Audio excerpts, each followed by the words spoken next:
Hi everyone, it's Enchantress. So somebody asked me what tarot books did I get into to help me learn the tarot. And so I thought about it, and this is not in my book series, so I thought I should go ahead and add this information. Back 30 years ago and it really was 30 years ago, I think I was about 21, I bought my first tarot deck. And back then, it seemed like there was a whole lot more New Age bookstores in the Houston area. I think it was Clear Lake or Leak City. No, I think it was this little bookstore in the village or something like that. But I got my very first Rider-Waite tarot deck before it was stamped. Oh yes, has the U.S. games on it, even way back then, 30 years ago. But and I've done a flip through of this, and I passed this deck down to my daughter, so I don't really use it because we just don't want to mix energies. But anyway, here's her deck, and it comes with this little instruction booklet, but the funny thing is, I didn't. Hey, Stamford, Connecticut. That's where Melanie lives. I decided that I didn't want to use that book, or for some reason I didn't think that book, there was going to even be a book in this, or maybe I got advice from somebody at the bookstore, at the New Age store, and they saying that I should also buy this book. So I thought this was the book actually that went with this, and maybe it is, I'm not sure. But anyway, Mastering the Tarot. This is the book that I got that helped me so much. Unlock the secrets of the tarot and learn to understand their mysteries and beautiful symbols. And it's illustrated, and so it goes through. All right, so here are the contents. It goes through all the different numbers, the major and minor arcana. It has incredible spreads in the back. I'll get to those. Talks about preparation. I don't know if I did a lot of these things, but I definitely followed a lot of the advice in here. All right, so each card is laid out what the interpretation is. So this was my very first interpretation of what each card meant, and they went real in detail what all the symbols mean too. Though the sword is two-edged, it can cut both ways.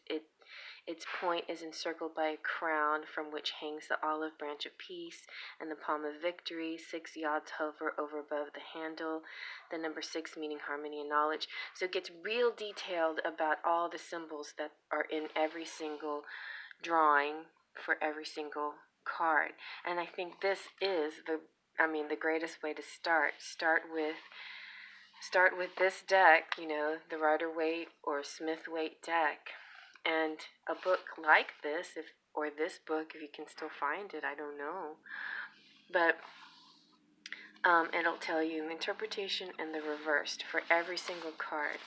So one of the things that I really liked about this, so when they, I'll just skip to the back again. So it goes through all of those cards, the major and the minor, major arcana towards the back, and then it goes into reading the cards and spreads. So one of the first things is, of course, shuffling. You shuffle your question in there. The second thing was choosing a significator. And I thought that was interesting. For me, I love, for some reason, I love that kind of thing. It's like when I play a game, and you create an avatar. This is your significator. You create an energy when you approach things, right? Something that you put yourself into. And so the significator card represents you. And so that was an important thing, and I'll show you why in just a moment. But first of all, this is the spread, the Celtic cross spread that I used all the time. And I did this very casually with friends and family and that kind of thing. I didn't have any kind of business back then. I was just a casual reader for myself and for anybody else who was interested. But I still use the same spread today. If anybody wants that Celtic cross spread, it is in my price list, that if you're interested in a private reading. So what I first do is I pick out a significator, then you give me your question, right? So you have a significator that means who you are. Then according to whatever question it is, I'll ask them as I shuffle. So if you were with me, then you would be asking questions, or saying things out loud. But because I do a video reading, I have to do this on my own. So then I ask the forces around me, my guides, my angels, my guardians, to protect me and to get to the truth of the matter and to put the most positive energy towards this. And then I place the cards face down according to this Celtic cross layout, and that is my Celtic cross layout. You can see a lot of people do it. Nicholas Ashba has his own Celtic cross layout. So when you follow the diagram, you put the significator card down first, and you put it face up. Then you put the second card across it, and then you put the third card, and so on, according to the diagram. So number 1 represents the general atmosphere that you lay on top of you, the significator. Number 2 is like the opposing forces that you lay across it. Number 3 is the base of the matter. Number 4 is an influence or experience that's just passed away. 5 is something that'll happen in the future. 6 is a person or some kind of influence in the future. And sometimes people do the meanings of each position a little bit different. Like this is close future or far future. You can mix it up any way you like. But that's how I just followed this method for many years. And then you start, and sometimes people use these on the side a little different. 7 is fears, 8 is opinions of family and friends, 9 is hopes, and 10 is final outcome. But a lot of readers will make 9 both fears and hopes combination, and use 7 for some other kind of category. But that is the Celtic cross. Okay, so now about the significator card. The thing that I like, so what I did, I always did with anybody that got a reading from me. I would go, first of all, ask what card would represent them, what is their significator. So these are separated in 8s, 9s, and 10s. Let's see with the court cards. I'm going to try to find the court cards. So the court cards are separated differently. Every book separates their categories differently, but here are the court cards. So kings represent men and like father figures. Queens represent women. Knights represent young men, and pages represent both boys and girls. It's kind of an androgynous thing. So that's what I learned first. A lot of you out there kind of just instinctively already know this, or not just instinctively, but have been following tarot for a long enough time that you know this. So And then what I like is it goes into a little bit detail about complexion or looks or appearance. So people with blonde hair and blue eyes choose wands. People with light brown hair and hazel eyes can choose cups. People with brown hair and brown eyes, swords, and people with black hair and black eyes, pentacles. So you can choose according to your appearance too, what suit you want to use. And then according to your age, if you're very young, you might want to go with a page, or if you feel sort of androgynous, or you're a girl but you're boyish, that kind of thing. But these go into like a really deep interpretation of what their personality, and that can help you. Also, wands is fire, so if you're a fire sign, you would go with wands. If you're a water sign, you could go with cups. There's lots of ways to connect with the suits, the court cards. So let's just read what the Page of Wands is. The Book of Tea of the Hermetic Order of the Golden Dawn, founded in England in 1886, calls the Page of Wands the Princess of Shining Flame and the Rose of the Palace of Fire. Of the four elements that comprise the world, fire, water, air, and earth, the wands correspond with the element of fire. The figure in this card is holding a wand and seems to about to deliver a message. Choose this card for a boy or girl with blonde hair and blue eyes. So the interpretation is brilliance, courage, beauty, a person sudden in anger or love, has great enthusiasm, a dynamic personality. He might be a messenger or postman, a bearer of tidings. And reverse, superficial, theatrical, unstable. If the seeker is a woman, the young man involved may break her heart. There may be bad news. Okay? So then you decide, well, are you the page? Are you a knight? A knight is different. The knight is action, right? The pages are communication. So the knight is a young knight in armor, comes galloping across the plains. Three pyramids in the distance suggest the threefold principle of creation. Over his armor he wears a garment covered with salamanders, as do the page and the king of wands, since the salamander is the symbol of fire. He is the lord of the flame and lightning, king of the spirit of fire. Choose this card for a light-complexioned young man.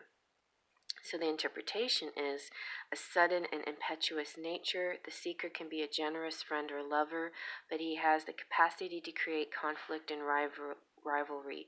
He is hasty in all that he does. Perhaps there will be a journey or change of residence, the coming or going of a matter of much concern to the seeker. And reversed, it's discord, work, and interrupted, a friend or lover becomes jealous, even brutal, narrow-mindedness, suspicion, journey delayed. I rarely read reversals. Every once in a while, if it really moves me to, I will. I feel like the cards will usually give me the reversed meaning in another card, that's kind of how I feel. But, I may or may not, do more reversals or pay attention to them more. But anyway, in general, I try to read them straight up. So now let's look at the queens. The queen is the most important of all, because most of us, like 95% of us, are female, and most of that portion of us are feminine, and so we would identify with the four queens: the Queen of Wands, the Queen of Cups, the Queen of Swords, the Queen of Pentacles.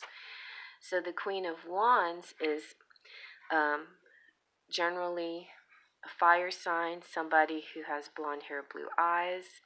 The Queen of Cups is usually water sign, somebody with light brown hair and hazel eyes. The Queen of Swords, air sign, somebody with brown hair and brown eyes. And the Queen of Pentacles, somebody who is a earth sign with black hair and eyes. That is very general, right? It's not etched in stone kind of thing. There's a lot of variety to that.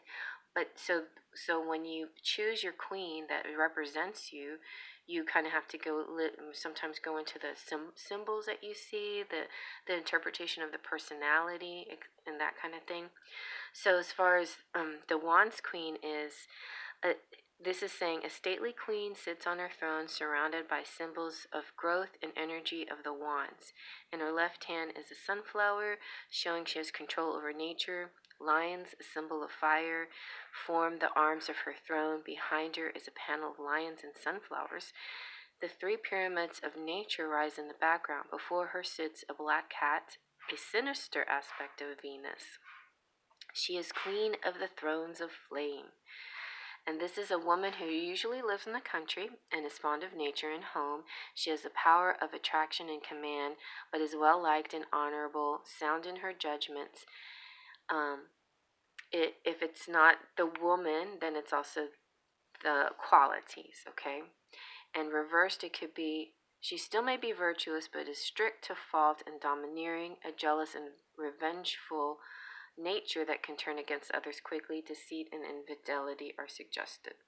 Wands, because fire is so kind of temporary, like fast and furious, often can indicate like players and infidelis type people, but not necessarily, just that sometimes that's a bit of that energy that goes along with wands. Just like cups can signify over emotional people sometimes, or people who are too clingy or something like that in the negative sense. So from her throne, a very beautiful woman, crowned queen, gazes dreamily into the cup of her imagination, the handles of which are shaped like angels. The cup itself is closed, signifying that her thoughts are in the realm of the unconscious. The Queen of Thrones of the waters. He chooses for light brown hair and hazel eyes or whatever. This is my significator card, or at least it was when I started. I think I might moved up to the Empress now, or High Priestess, or Star. Those are other ones that you can choose the Major Arcana if you feel you are worthy. But yeah, but the Queen of Cups still works for me, and often in every single deck, if the Queen of like initially when I started collecting tarot decks, I wanted to make sure the Queen of Cups was somebody that I could identify with, so there's some really beautiful Queen of Cups cards out there that I identify with. So the interpretation is a woman who has more feeling and imagination than common sense. She is, however, a good wife and a loving mother. She is poetic, dreamy, kind, but not often willing to give too much to help her friends. Happiness, pleasure of a gentle, good-natured sort. So, I mean, that's not all true of me. I think I'm a generous person, and I do have some common sense thanks to my Virgo moon. And so the reverse is saying her imagination runs away with her, a good woman in many ways, but perverse. She may mean well, but is not to be relied upon. Pleasure and happiness turn bitter. So, the general aesthetic of this card, the general significance of this card, so just like in all tarot readings, not everything always resonates all the time. So you just sometimes have to choose the thing that resonates strongest, with the strongest amount of qualities that you, or if you can't, just simply choose the element that matches your sun sign. That's usually the easiest way. And then the Queen of Swords is a queen seated on a high throne, looks out into a clouded sky. She rests the hilt of her sword on the arm of her throne and holds out her left hand as if to beckon her subjects. Her crown and the base of her throne are decorated with butterflies and a sylph. A bird hovers above, and cypress trees appear in the background. She is the Queen of Thrones of Air. And this is for a woman, brown hair and eyes. This is a woman who's intensely perceptive, quick and confident in all she does. She may represent a widow or one who has no child or who has lost one. A woman of strong character, she can bear her sorrow. The card can also mean that the sword of spirit penetrates matter and informs it. And then, in reverse, her keen observations may lead her to be cruel to others. Sometimes she is both sly and deceitful, narrow-mindedness, and a tendency to gossip. Interestingly enough, the Queen of Swords, of all the queens, is often kind of interpreted as the harsh or the unhappy or the difficult queen or something like that. And you'll see that in a lot of the different tarot decks out there. Queen of Swords is often portrayed as a little bit difficult, and sometimes people put this as the queen of the person, the female, a third party or karmic or something like that, because of this difficult kind of vibration that they. This could also mean a man, so all the queens can also be pertaining to men as well, because both men and women have the feminine and the masculine in their personalities, and sometimes in a male, that feminine energy can come out in certain moments in their lives or in certain decision making, that kind of thing. So that could be why this card comes up sometimes for people. And then But in general, if you're always welcome to read it in the most positive light, which Swords is about, the mind and intellect and truth. And so sometimes truth can be harsh, but truth is important and certain, especially when you're get trying to get information, important information, like in today's world. It's important that, just a little side advice, make sure you get all your information from honest sources, and try to avoid sources that might be just rumors or unfavorable sources, right? Okay, so then the Queen of Pentacles is a dark, powerful woman. I think of swarthy people like black women or Middle Eastern women, or that kind of, I often think of a, or Egyptian, some, very exotic looking women I see more as the Queen of Pentacles, but that's just appearance. This could be for anyone that has earth sign, Virgo, Taurus, or Capricorn. So she is a queen of fertility. She sits enthroned amidst the symbols of plenty. A bower of roses is above her hair, our head. A cupid and ripe fruit decorate the back of her throne, and the head of a goat forms part of its arm. The scene is in the midst of green, fertile fields. The rabbit of fertility rests in the grass at her feet. She is the queen of thrones of earth. So yeah, black hair and black eyes, or just a dark complected person, or not. If you feel more, if you are blonde with blue eyes and you resonate with this personality more than all the others, then this is what you choose. This is an intelligent and thoughtful woman who can create in numerous ways, in business as well as with children and gardens. She uses her talents well, is rich and charitable. At times she is melancholy and moody. In reverse, this is too much dependence on others, duties neglected, fear of failure, a mistrustful and suspicious nature, not much creative ability, and changeable. So there you go. So I got into detail for the queens for you guys' sake, and some of you are kings out there. The kings are kind of, but are similar, right? Fire, energy, country, gentleman, handsome and passionate and generous, and noble and strong, maybe hasty, good leader and agile in both mind and body. King of Cups is a man of business, law, or divinity, kind and considerate, willing to take responsibility. He's interested in arts and sciences, so the Cups energy is often like a creative, artistic, musician type, or that kind of thing. Wands could be more like the actor type, or the used car salesman kind of energy. He covers his emotional nature, excuse me, with a calm exterior, enjoys quiet power. The shyer type. Wands would be more outgoing, cups would be shyer. Swords can also has kind of a little bit of that energy of outgoing as well. But they're a little, like, they're harsher, they're judgy. He's a judge, either military or civilian. His is the power to command the power of life and death. He is firm in friendship or enmity, but suspicious and overcautious. He may prove a wise counselor, full of helpful ideas. And the Pentacles is a chief of industry, a banker, so anything dealing with money and material possessions and that kind of thing. When you see the King of Pentacles, most people get really excited because you can depend on the King of Pentacles. They'll be there to support you in financial matters, in home stability, and all of those things. The King of Swords is not as exciting when they show up, because King of Swords kind of represents a challenge. It's kind of like you can't handle the truth kind of challenge. It's like just kind of like facing your fears or facing your dark side sometimes, when the truth pops out, when that sword pops out. So that's why both king and queen in the swords can be a little bit nerve-wracking.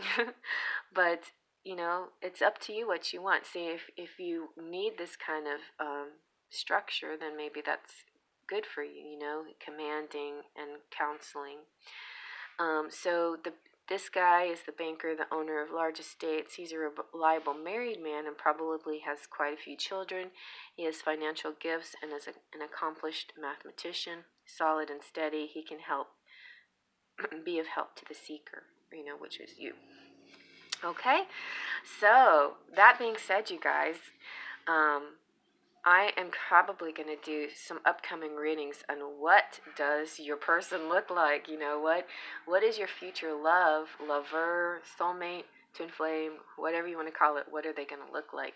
And will you be using those kind of definitions to help interpret, or also the personality? Because sometimes like I said, a person's look doesn't always match up to the personality. So the personality more reflects the appearance as well. So we're going to try to get down to that.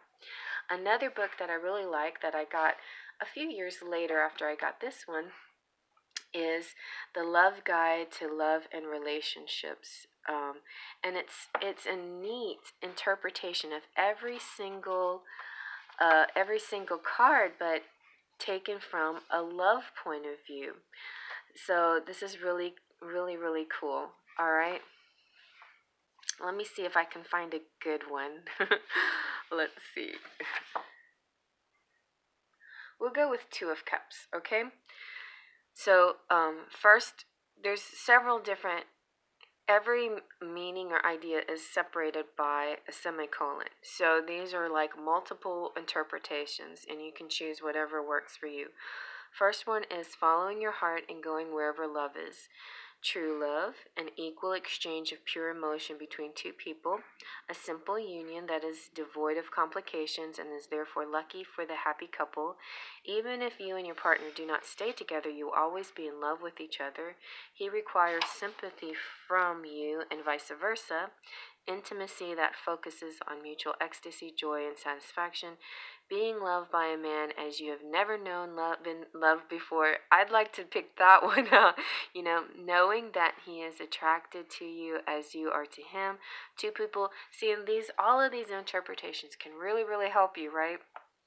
Let's see what the Three of Cups says, because I often see it as a tryst. You know, it has been interpreted in the Arcanum Tarot as a tryst, and so now I'm in my tarot deck, in Enchanted Romance, I interpret it as a tryst. I use the Romeo and Juliet image for that. So Three of Cups is enjoying the fruits of life with a man regardless of where the relationship is headed. There is something for you to celebrate about love and being alive, being deliriously happy, meeting someone and just knowing you two would have a really great time together because of an instant compatibility between you, meeting someone at a party or in a casual social atmosphere, his or her or your excessive partying as an issue in the relationship.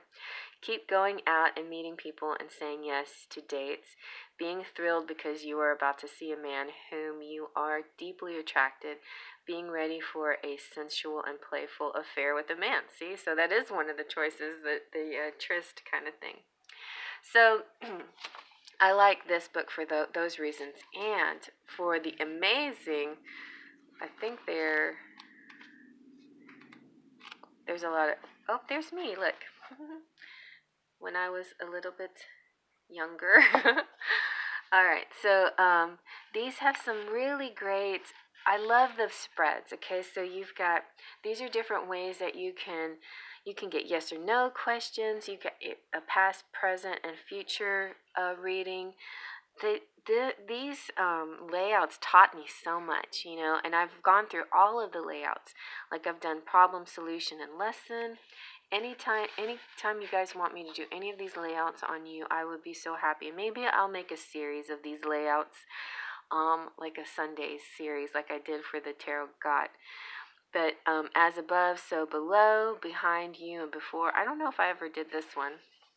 Here's one, the soulmate search. We could do that one together. That one looks fun. And I think I've done that once before, so it's very intense. There's some different ones like the master spread. I mean, I feel like I've done all of these on myself and on my daughter and my sister, maybe even. these are like past material. These are like material and love and liberation. Interesting. I don't think I did that one. And then this is really great.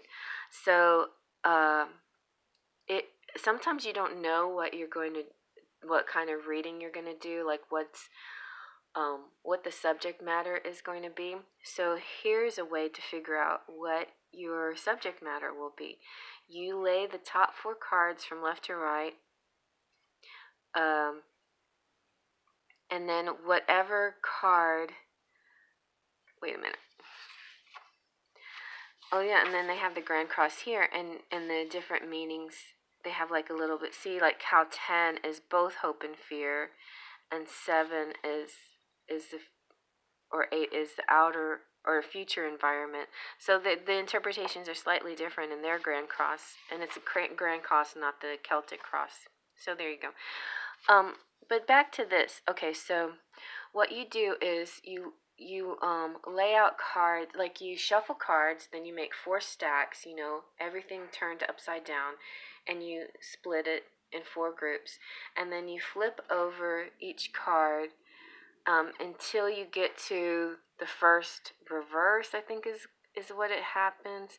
And when you see the first reverse, that means that you're going to be doing a reading about money and material matters, something like that. I think that's how that works.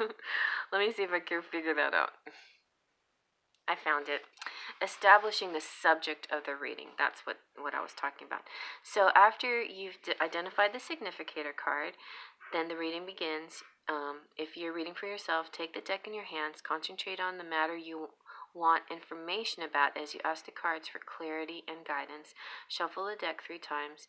If you're reading for an inquirer, ask him or her to shuffle the deck. Once the cards are shuffled, separate the deck into 4 subject piles: work and business, love and partnership, trouble and conflict, money and material matters.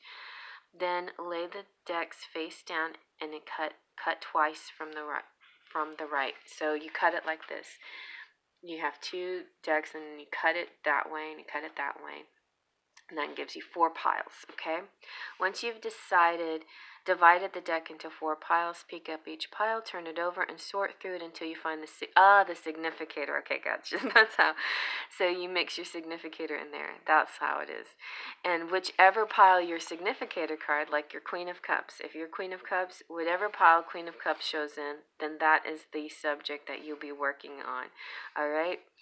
So in case, like, say you're a Gemini man, you would search through the pile from right to left until you find the King of Swords. And then if you find the significator in the work pile, this will become the first subject combination of the reading. And then you put all the cards together again, shuffle them, and ask your question, or, figure out, then do whatever reading you need to do and whatever spread you need to do that has to relate to work. So I did this one a lot, like... I worked on myself. Oh, and then you can also do a combination of things too. Work, love, and so on. I did all of this stuff. It was fascinating to me. So this is a really great book for spreads to me and love interpretations and all of that. The Tarot Guide to Love and Relationships. So those are my 2 favorite books that I started off with, and I haven't really done anything with other books except for the ones that come with tarot cards, and I'll just show you a couple of those. Alright, and so some of the great books that come with the deck, like especially if you get the kit is a big box with a huge book, and so you might like to get certain kits like the Everyday Witch with beautifully illustrated books. And you'll see these in my flip throughs, but I just want to show you again, and the meanings and the definitions, and also every artist and author has sort of an interpretation. Like, it's so charming. Like, oh crap, I'm trapped, that kind of thing, and so it gives you sort of a different kind of feeling and flair when you read the author's words, and especially in these big, beautiful books. Another one is the Tarot Illuminati. It's gorgeous illustrations and a very beautiful interpretations of each card. Even just the the meaning right on below it, existential sorrowing. It's like, it's so poetic, it's beautiful. So I love reading this book too, whenever I'm doing readings using the Illuminati Tarot. And the Wildwood Tarot is a great book also, because this is about the wheel of the year. So it's a very a pagan look at the tarot, and you kind of have to read this book in a sense, or at least kind of get familiar with the because this tarot, it has all these different symbols that are a little slightly different from traditional Rider Waite, but it has this really beautiful well, not beautiful, but a very good example of the wheel of the year, how each ring has sort of a corresponds to elements. It corresponds to the heart of the wood, the inner human level, the outer consciousness level. It gets very deep, and it's a really cool way of exploring the tarot. The pole star, the ancestor, all these different characters that you meet along the way. It's like a journey through the woods kind of feeling. It's very neat. And yeah, so you kind of have to get the book to understand what, yeah, so it is a path through the forest, huh? And so yeah, and it'll tell you the position on the wheel of each card too, which is very helpful. So it can help you with dates and timing, that kind of thing. And then so that's all the major arcana. And before each suit of the minor arcana, it goes into the whole description of suit of arrows and what it is. And there's a quote from Albert Einstein. So lots of great quotes, and also as you go through here, it'll be a lot of symbology through famous places like Stonehenge and different places that you can find, mostly especially in Great Britain and that part of the world, And so anyway, so yeah, this is really cool, and all the drawings are mostly animals, and with just a few people involved. This guy came out the other day, this night of books, who made me laugh. But I will often pull out this book to get a deeper meaning, or sometimes I just go with my intuition. But and the author suggests, read the book, kind of get familiar with it, and then go with your own intuition, kind of thing. So those are some great books that come with tarot decks in the kit form. Okay, sometimes you'll find tarot without a book, and that's just like one that's been reprinted. And sure, that works fine as long as you want to work with your intuition. That's great. Some some decks that come with small books that are not kits per se, that have great books that come with them, are the Arcanum and the Telema. Okay, they're small packaging, and this is Lo Scarabeo, and the art is Renata Lechner, who is an amazing artist.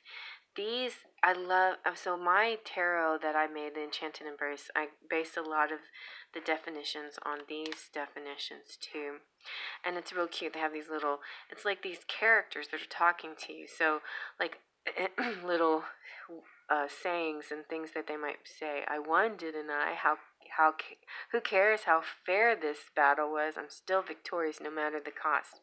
So these kind of gives character and mood and things to the cards, which I love, because being from a theatrical family, it really helped me. Of course, that second part is Italian, but it really helped me.